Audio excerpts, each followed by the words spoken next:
Shalom, selamat pagi, salam damai sejahtera. Selamat Paskah buat kita semua. Dimana di pada pagi hari ini kita masih bisa tatap muka. Itu semuanya karena Tuhan sangat peduli pada kita, sangat mengasihi kita.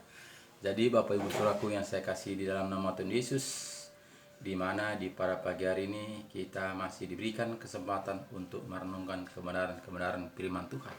Dari itu kita terlebih dahulu mengucap syukur kepada Tuhan. Mari sama-sama kita berdoa. Ya Bapa kami yang baik di dalam kerajaan sorga, kami mengucap syukur kepada Engkau Tuhan, di mana Tuhan Yesus Engkau telah membimbing, menuntun, menyertai, melindungi, menyelamatkan kami pagi, siang, sore, bahkan di malam hari tadi kami tidur nyenyak, dan di pada pagi ini Engkau telah banguni kami dengan sehat walafiat. Itu semua kami rasakan oleh tuntunan penyertaan pelindungan-Mu. Terima kasih Bapa, di mana Bapa Engkau telah memberkati kami sehingga pada pagi ini kami bisa merenungkan kebenaran firman-Mu. Kami percaya Bapa Engkau memberkati di mana juga berada saat ini kami. Bajuk Bapak Ibu Saudaraku di mana saja saat ini, kami percaya Bapa Engkau tetap campur tangan, Engkau berkarya, Engkau membimbing sehingga betul-betul Bapa kami kembali kepada firman-Mu, menjalankan seturut dan kehendak-Mu Tuhan. Pakailah kami Bapa, bukakan hati kami Tuhan Yesus sehingga betul-betul Bapa kami mengerti jalan-jalan kebenaran firman-Mu, sehingga Bapa kami tidak hanya ikut-ikutan saja, tidak hanya dengar saja, tapi betul-betul Bapa kami bisa menjadi pelaku firman-Mu. Terima kasih Bapa, dalam nama Yesus kami berdoa dan bersyukur. Haleluya. Amin. Salam Bapak Ibu Saudaraku yang saya kasih di dalam nama Tuhan Yesus. Salam damai sejahtera. Di mana di pada pagi hari ini kita masih bisa tatap muka, itu semua karena Tuhan sangat peduli pada kita. Karena Tuhan itu ingin kita selamat, mendapatkan kehidupan yang kekal itu. Jadi Tuhan masih memberikan kesempatan di pada pagi hari ini untuk kita kembali kepada firman kebenaran. Karena Bapak Ibu Saudaraku saat ini orang Kristen mengikuti kebenaran manusia, kebenaran diri sendiri, tidak kembali kepada Alkitab. Jika kita mengatakan kita ini orang Kristen, berarti kita itu pengikut Kristus. Jadi kita wajib mengikuti aturan-aturan Kristus supaya kita betul-betul mendapatkan janji, yaitu mendapatkan ahli waris, menjadi anak-anaknya, mendapatkan kehidupan yang kekal. Jadi Bapak Saudaraku, tidak ada pilihan lain. Jika kita itu mengatakan kita ini orang Kristen, harus kita kembali kepada Alkitab. Jangan dikurang-kurangi, jangan ditambah-tambahi, karena Alkitab ini sudah sempurna. Karena Tuhan Yesus sudah datang ke dunia ini segala cara untuk Dia lakukan supaya kita melakukannya taat dan setia. Jadi banyak saat ini manusia menganggap Alkitab ini belum sempurna, sehingga ditambah-tambahi, ditafsirkan, sehingga lari daripada kenyataan sesuai dengan rencana Tuhan. Karena itu Bapak Saudaraku, sama seperti di mana Adam dan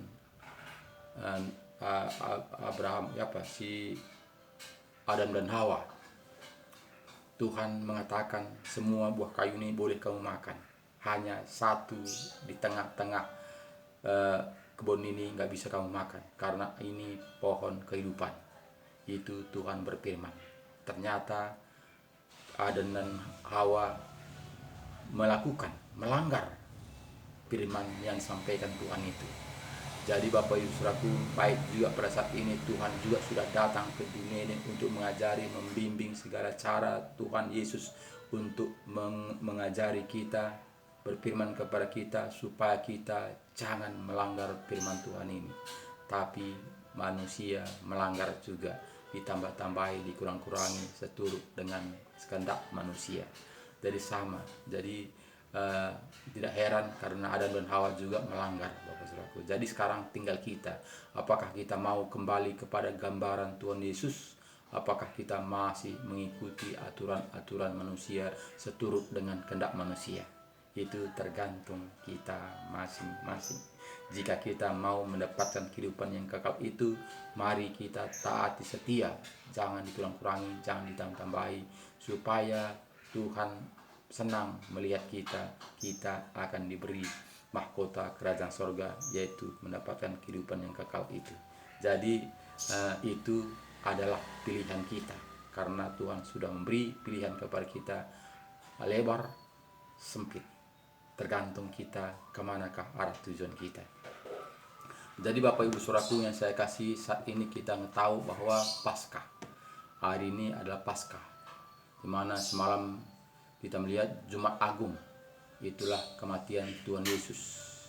Kematian Tuhan Yesus begitu menderita dia untuk berkorban untuk manusia, supaya manusia bertobat, supaya manusia melakukan seturut dan kehendaknya, supaya manusia selamat mendapatkan kehidupan yang kekal, supaya manusia tidak dibakar selama-lamanya.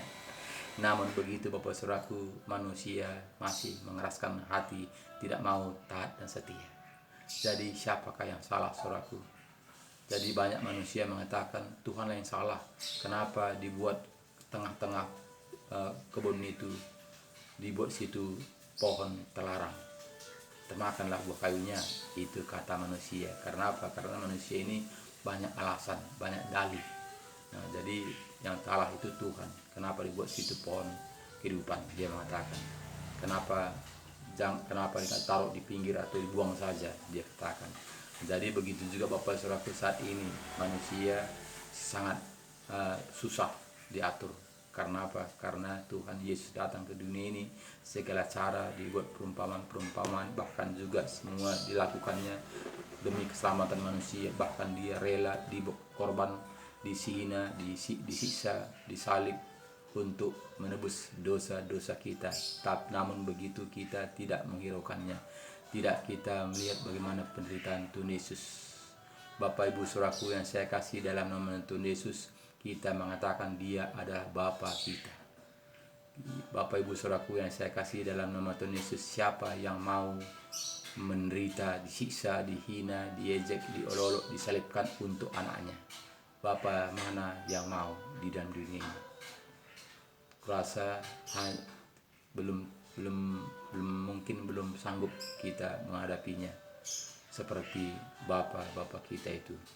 Bapa dunia ini mungkin belum ada sanggup untuk disiksa, dihina, dicaci, diolok, disalibkan gara-gara anaknya, gara-gara kesalahan anaknya. Mungkin belum rela. Jika anaknya salah, ya udah dia aja mengikuti menanggung akibatnya. Pasti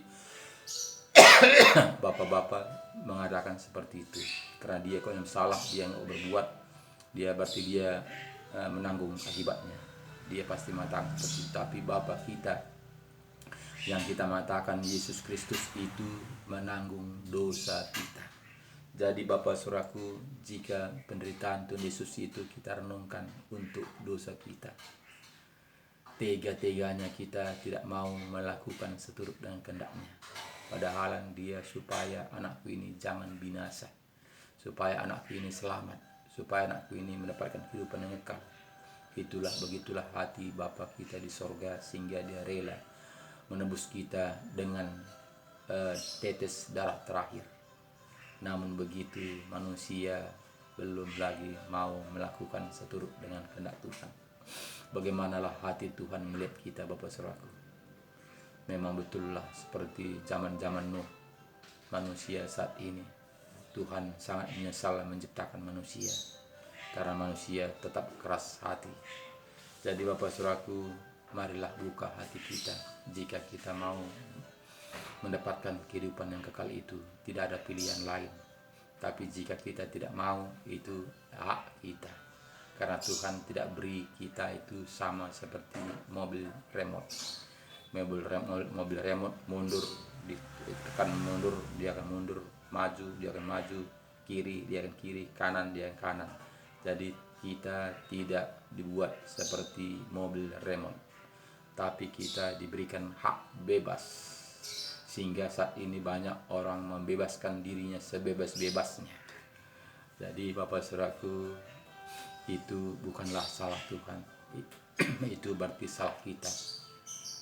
Karena sama seperti aturan-aturan Indonesia ini, kita melihat sudah buat aturan-aturan. Jika kita naik kereta, kita mempersiapkan surat-surat semua, bahkan kita pakai helm, bahkan jangan gampang melanggar lampu merah. Kita mengatakan tidak ada polisi, bisa saja kita lewati terobos. Kita mengatakan kita akan menanggung akibatnya. Jika keburukan, jika terlanggar, berarti kita yang menanggung akibatnya. Karena apa? Karena kita menerobos lampu merah. Tapi pemerintah kita sudah memberikan tanda-tanda aba-aba di mana yang tidak bisa dilanggar. Bagaimana aturan-aturan jika kita membawa sepeda motor, kita harus memakai sabuk pengaman dan kita melengkapi surat-surat dan kita tidak merobos lampu merah. Jadi itu kita yang menentukannya. Mau kita terobos, mau kita nggak terobos, itu kita menentukannya. Tapi Pak pemerintah kita sudah memberi tanda-tanda. Jadi begitu juga kita hidup dalam dunia ini Bapak Saudaraku, Tuhan sudah memberi kita tanda-tanda. Di manakah yang harus dilanggar, di mana yang tidak bisa dilanggar. Jadi kita harus kembali kepada petunjuk, karena Tuhan sudah memberi ditinggalkannya kepada kita firman kebenaran, yaitu Alkitab yang harus kita lakukan taat dan setia. Jadi di sini Bapak Saudaraku, mari kita buka Alkitab kita 1 Petrus 1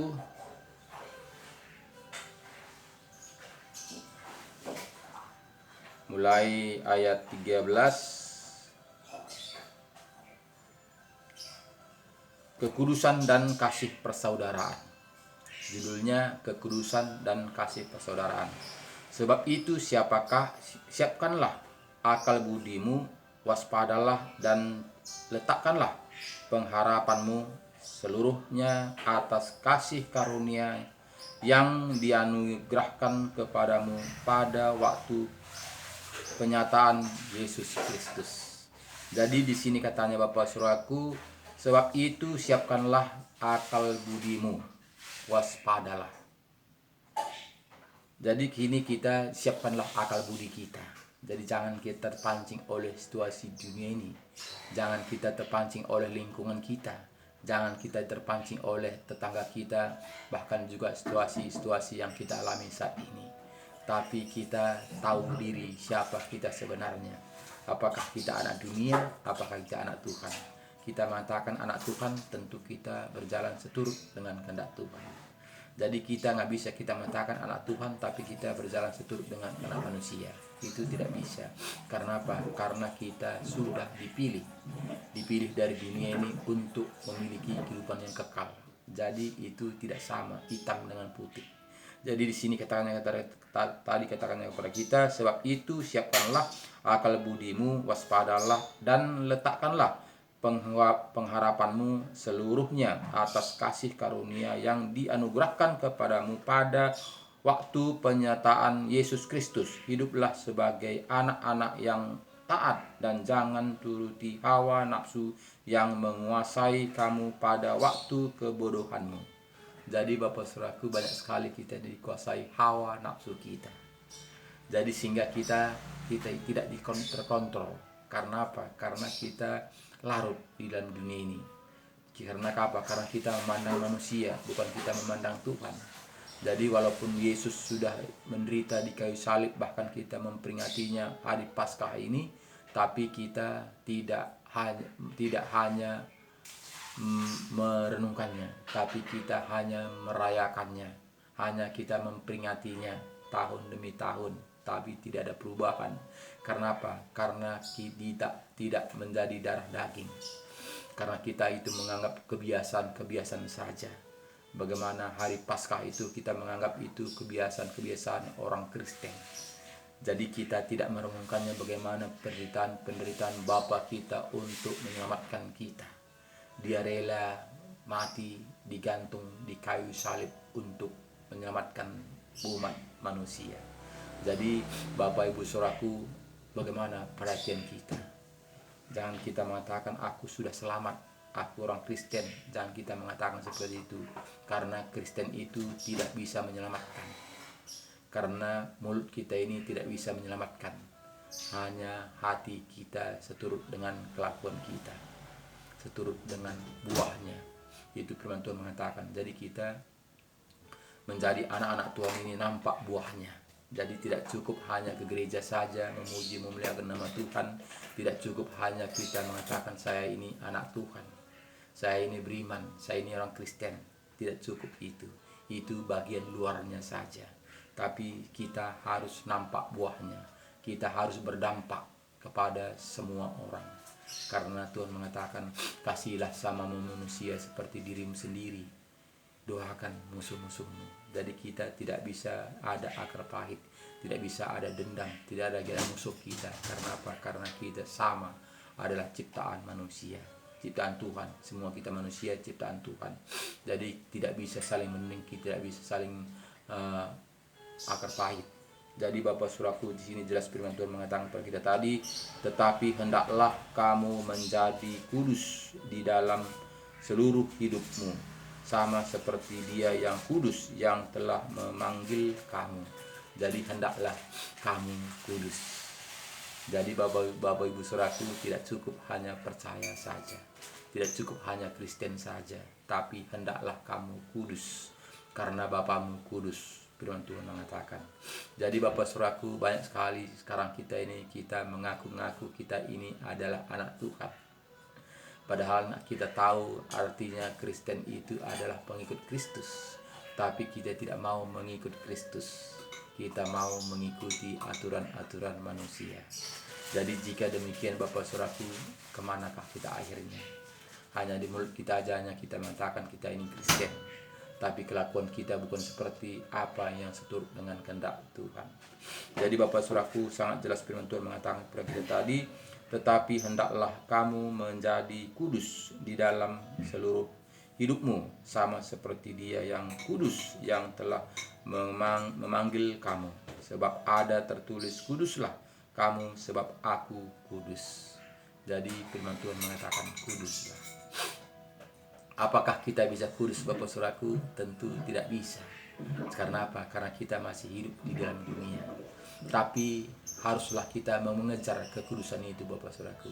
Karena jika kita mengejar kekudusan itu, jika kita sudah dipanggil Tuhan, tentu kita sudah kudus. Karena apa? Karena kita sudah berlomba-lomba untuk memperjuangkan kekudusan itu, sama seperti pemain bola. Kita menjalankannya, berusaha semaksimal mungkin untuk mendapat juara, menjadi pemenang. Jadi kita hidup dalam dunia ini, kita berusaha semaksimal mungkin. Jadi tidak bisa santai-santai saja kita seperti dunia mengatakan cukup percaya saja, cukup menjadi orang Kristen saja. Tidak Bapak Saudaraku. Karena firman Tuhan mengatakan kerjakan keselamatanmu. Bahkan juga mengatakan di Tuhan Yesus mengatakan kepada kita Yohanes 14 ayat 12 katakannya kepada kita, jika engkau percaya kepadaku, kerjakanlah pekerjaan-pekerjaan yang aku kerjakan, bahkan lebih daripada yang aku kerjakan. Itu kata Tuhan. Jadi kita bekerja, kita berlomba, kita berusaha semaksimal mungkin. Jadi Bapak Saudaraku, apakah bisa? Bisa. Karena apa? Karena Tuhan mengatakan. Karena Tuhan tahu seberapa kemampuan kita. Karena Tuhan yang menciptakan kita. Jadi jangan kita berbantah-bantah, jangan kita punya alasan itu dan sebagainya. Tapi mari buka hati kita, terimalah firman Tuhan, lakukanlah taat dan setia. Tentu Tuhan menyertai kita, menuntun kita, membukakan rahasia-rahasia kebenaran firman Tuhan, sehingga kita mampu untuk melakukan seturut dengan kehendak-Nya. Jadi Bapak Saudaraku, kita merayakan Paskah ini jangan seremonial, jangan menjadi biasa-biasa saja, tapi ada pembaruan. Kita merenungkan bagaimana penderitaan Tuhan Yesus untuk mengampuni dosa-dosa kita. Jadi jangan kita menganggap itu enak, jangan kita menganggap itu sepele, jangan kita menganggap itu biasa-biasa. Tapi itu sangatlah luar biasa. Seperti kita bilang tadi kepada kita tadi, bagaimana kita mengampuni anak kita yang bersalah, kita yang dihukum. Kita yang dihukum mati. Apakah kita rela? Jadi begitulah Tuhan itu kepada kita. Kita yang berdosa, Dia dihukum mati, dihukum gantung. karena dosa-dosa kita. Jadi perjuangan yang sangatlah luar biasa, sampai tetes terakhir dia mau lakukan untuk dosa-dosa kita. Jadi jangan kita sia-siakan kesempatan itu, saudaraku. Jangan kita sia-siakan pengorbanan Tuhan itu kepada kita. Jadi jangan kita menganggap itu sepele, jangan kita menganggap itu biasa-biasa saja, sehingga kita melakukan Paskah ini biasa-biasa saja, bersenang-senang, pesta pora dan sebagainya. Tapi itu adalah penderitaan. Jadi ayat 17 mengatakan kepada kita, dan jika kamu menyebutnya Bapa, yaitu Dia yang tanpa memandang muka menghakimi semua orang menurut perbuatannya, maka hendaklah kamu hidup dalam ketakutan selama kamu menumpang di dunia ini. Jadi Bapak Saudaraku, jangan kita mengatakan Tuhan itu Maha Pengasih, Maha Penyabar, Maha sayang. Kita mengatakan, jadi Tuhan itu memang Maha sayang, Maha pengasih. Tapi Tuhan itu sini tadi jelas katanya kepada kita, dan jika kamu menyebutnya Bapa, yaitu Dia yang tanpa memandang muka menghakimi semua orang menurut perbuatannya. Jadi kita dihakimi menurut perbuatan kita.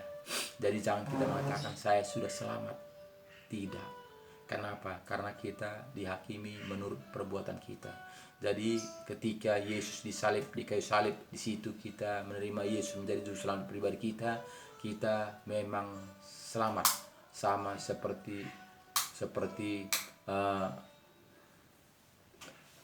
Yesus, teman Yesus yang disalib itu. Di situ dia percaya dan dia katakan, jika engkau nanti sampai di pekan taman paradis, ingat aku, katanya. Tuhan Yesus mengatakan, saat ini juga engkau bersama aku, dia mengatakan. Jadi Bapak Saudaraku, jika kita menerima Yesus menjadi juru selamat pribadi kita, situ kita mati, memang kita selamat. Tapi kita saat ini, ketika kita menerima Yesus menjadi juru selamat pribadi kita, dibaptis, dikuburkan di air, tenggelamkan, dibangkitkan, kita menjadi lahir baru, meninggalkan semua dosa-dosa kita, masih ada proses. Karena belum kita mati, belum kita bersama-sama Tuhan Yesus mati, tapi kita masih hidup, masih menjalankan kehidupan berapa tahun lagi ke depan. Jadi kita masih ada proses. Jadi kita di sini jelas kata tadi kepada kita, dan jika kamu menyebutnya Bapa, yaitu Dia yang tanpa memandang muka menghakimi semua orang menurut perbuatannya. Jadi kita akan diperhitungkan apa yang kita lakukan selagi kita masih hidup dalam dunia ini sebelum kita dipanggil. Jadi ketika mulai kita menerima Yesus menjadi juru selamat pribadi kita, dari situ diperhitungkan apa yang kita lakukan seturut dengan perbuatan kita. Jadi jangan kita mengatakan saya sudah selamat, saya sudah menjadi anak-anak Tuhan. Jadi Bapak Saudaraku, di bibir memang gampang, tapi sekarang ini perbuatannya, hasilnya, buahnya. Jadi Bapak Saudaraku, kita tidak sama seperti dunia ini, tapi kita tampil beda. Kenapa? Karena kita sudah dipilih dari dunia ini. Jadi kita beda, Saudaraku, tidak lagi sama. Jadi jika kita mau mendapatkan kehidupan yang kekal itu, tentu kita beda, tidak sama seperti dunia ini. Jika kita masih sama, berarti masih tanda tanya. Masih tanda tanya situ. Jika kita masih ada dendam, masih ada kita iri hati, masih ada kita dengki, itu masih tanda tanya. Siapa kita sebenarnya? Jadi Bapak Saudaraku, di sini kita harus bercermin kepada Alkitab.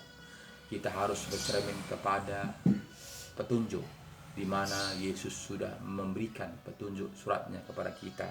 Jadi ayat 18 mengatakan kepada kita, sebab kamu tahu bahwa kamu telah ditebus dari cara hidup yang sia-sia yang kamu warisi dari nenek moyangmu. Itu bukan dengan barang yang fana, bukan pula dengan perak atau emas. Jadi Bapak Saudaraku, kita tahu bahwa kita sudah ditebus dari ajaran turun-menurun, dari ajaran nenek moyang kita. Tapi walaupun begitu Bapak Saudaraku, banyak saat ini orang Kristen sudah ditebus, tapi masih juga duduk bersama-sama, masih juga melakukan seturut dengan apa yang diwarisi dari nenek moyang kita. Kenapa? Karena kita menganggap sama. Karena kita menganggap yang penting hati ini. Yang penting hati ini kita mengatakan. Padahal di sini kita melihat sebab kamu tahu bahwa kamu telah ditebus dari cara hidupmu yang sia-sia yang kamu warisi dari nenek moyangmu. Itu bukan dengan barang yang fana, bukan pula dengan perak atau emas. Jadi Bapak Saudaraku, kita sudah ditebus dari dosa turunan, dari ajaran turun menurun. Jadi Bapak Saudaraku, sadar kita Bapak Saudaraku, bagaimana penderitaan Yesus di kayu salib untuk menebus kita, supaya kita jangan lagi mengikutinya, supaya jangan kita bersama-sama lagi, supaya jangan lagi berkecimpung di dalamnya, tapi kita berubahlah. Jadi kita sudah menjadi lahir baru seturut dengan kehendak Tuhan. Kita sudah berpindah dari lama menjadi yang baru, tubuh yang baru, tubuh lama menjadi tubuh yang baru. Kita sudah menjadi anak-anak Tuhan. Kita sudah lahir baru. Jadi tidak bisa diaduk-aduk Bapak Saudaraku. Jika kita sudah lahir baru, jangan kita masuk lagi ke lumpur. Seperti kita Bapak Saudaraku, jika kita sudah mandi, jangan lagi kita berkubangan di sawah.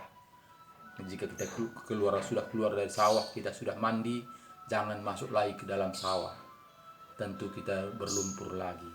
Jadi Bapak Saudaraku, keluarlah dari lumpuran itu, keluarlah dari comberan itu, masuklah ke dalam yang baru. Kenakanlah pakaian-pakaian yang baru. Jadi jangan kita kenakan pakaian yang baru, balik lagi kita ke sawah, ke lumpur. Itu sama saja kita tetap di dalam lumpur. Jadi Bapak Saudaraku, seringkali kita aduk-aduk, gabung-gabung. Kita masuk lagi ke lumpur, keluar lagi, ke lumpur lagi, keluar lagi, ke lumpur lagi. Sehingga kita mati-mati di situ. Kita tidak ada pembaruan. Kita tidak lagi bisa kudus. Karena apa? Karena kita keluar masuk. Jadi Bapak Saudaraku, karena kita melihat bagaimana bangsa Israel yang pindah dari tanah Mesir, itu tanda-tanda yang berikan Tuhan kepada kita. Kita harus berpindah dari Mesir ke tanah Kanaan. Kenapa kita harus berpindah? Jika kita mengatakan hati ini, yang penting hati ini. Jika kita mengatakan, tentu kita diperbudakan di tanah Mesir, kita bisa, yang penting hati ini. Saya kok menyembah Tuhan, saya kok tetap mengandalkan Tuhan, kita mengatakan. Tapi kenapa Tuhan menyuruh kita pindah ke tanah Kanaan, tanah perjanjian? Karena apa? Karena kita tidak bisa melepaskan dari aturan-aturan di tanah Mesir. Kita tetap diperbudak, sehingga kita tidak akan bisa leluasa untuk memuji Tuhan. Sehingga Tuhan buat kita harus pindah dari tanah Mesir ke tanah Kanaan. Jadi Bapak Saudaraku, itulah Tuhan mengatur supaya kita berpindah. Ternyata Bapak Saudaraku, semua yang pindah itu beribu manusia berangkat dari Mesir menuju tanah Kanaan sampai lamanya 40 tahun. Ternyata yang pindah dari Mesir ke tanah Kanaan semuanya mati dengan perjalanan. Karena apa? Karena bersungut-sungut, tidak pernah menyeturi. Yang sampai di tanah Kanaan cuman Joshua dan Kaleb, dan yang lahir di tengah perjalanan. Jadi Bapak Saudaraku yang saya kasih dalam nama Tuhan Yesus, jangan kita mengatakan opungku sudah Kristen, sama seperti menuju tanah Kanaan saya tadi Bapak Saudaraku. Semuanya mati di tengah perjalanan. Tapi saudaraku yang lahir di tanah perjalanan, itulah yang hidup beserta Joshua dan Kaleb. Jadi Bapak Saudaraku, bukannya lamanya menjadi orang Kristen, tapi apakah kita sudah bertobat, sudah meninggalkan ajaran-ajaran nenek moyang kita, sudah kita kembali melakukan kehendak Tuhan. Jadi gak bisa campur aduk Bapak Saudaraku, jangan kita mengatakan samanya itu. Yang penting hati ini. Jadi ini gak bisa kita rombak-rombak firman Tuhan ini, gak bisa kita otak-atik, gak bisa kita lakukan seturut dengan kehendak kita. tapi kita lakukan seturut dengan kehendak Tuhan. Jadi sini jelas firman Tuhan mengatakan kepada kita tadi, ayat 18 tadi, sebab kamu tahu bahwa kamu telah ditebus dari cara hidupmu yang sia-sia yang kamu warisi dari nenek moyangmu. Itu bukan dengan barang yang fana, bukan pula dengan perak atau emas, melainkan dengan darah yang mahal, yang darah Kristus yang sama seperti darah anak domba yang tak bernoda dan tak bercacat. Jadi Bapak Saudaraku, kita lihat bagaimana pengorbanan Tuhan Yesus kepada kita. Kita sudah dibayar dengan darahnya. Jadi Bapak Saudaraku, jangan lagi kita main-main Bapak Saudaraku dengan dosa. Jangan lagi kita kembali kepada lumpur Bapak Saudaraku.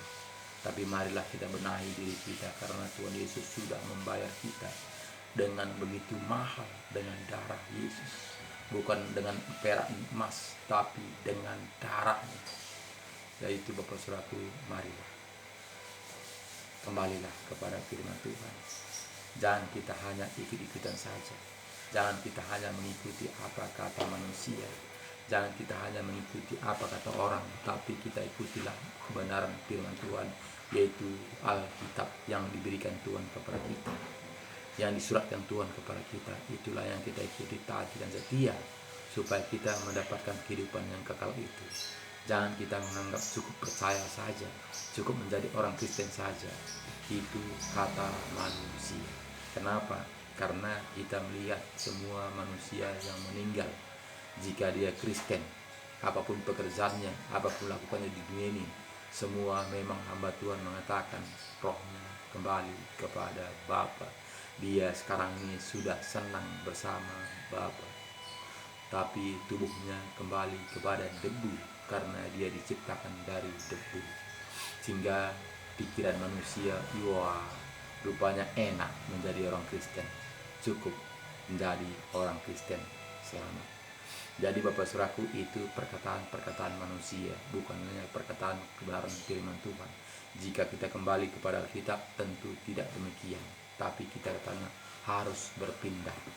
Jadi sini tadi katanya kepada kita tadi, jelas katanya kepada kita tadi, melainkan dengan darah, ayat 18 tadi jelas katanya kepada kita, supaya kita lebih paham Bapak Saudaraku. Kita ulangi lagi, karena di sini katanya kepada kita, sebab kamu tahu bahwa kamu telah ditebus dari cara hidupmu yang sia-sia yang kamu warisi dari nenek moyangmu. Itu bukan dengan barang yang fana, bukan pula dengan perak atau emas. Jadi Bapak Saudaraku, yang kita warisi dari nenek moyang kita sudah ditebus, kita sudah dipilih, kita sudah dipindahkan